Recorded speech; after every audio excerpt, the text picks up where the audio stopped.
Ce coronavirus préoccupe notamment dans le secteur de Granby-Bromont.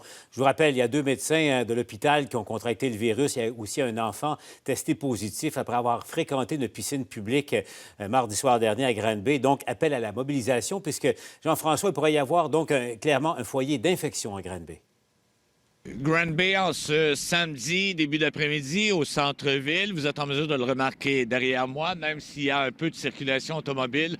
Très peu de personnes déambulent sur les trottoirs. Aux 4 coins de la ville, des panneaux incitent les gens à prendre leurs précautions, à ne pas sortir inutilement et demeurer à la maison compte tenu qu'on considère qu'il y a un foyer d'infection ici et que le potentiel de transmission du virus est élevé. À nouveau, ce matin, le maire Pascal Bonnet est sorti pour inciter sa population à une plus grande vigilance, à ne pas baisser la garde parce qu'il semble que des personnes porteuses du virus ou qui ont testé positives, eh bien, ne respectent pas les consignes et se promènent toujours dans les lieux publics.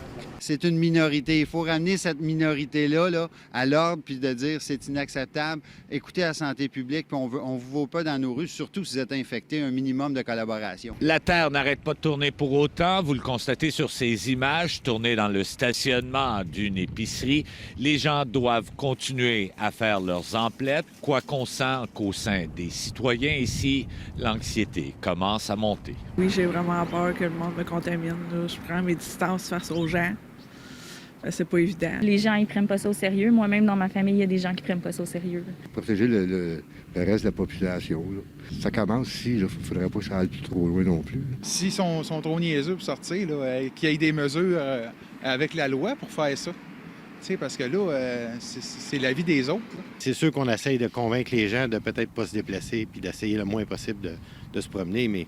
Conscients de la situation, les chauffeurs de taxi désinfectent leur véhicule avec le passage de chaque client.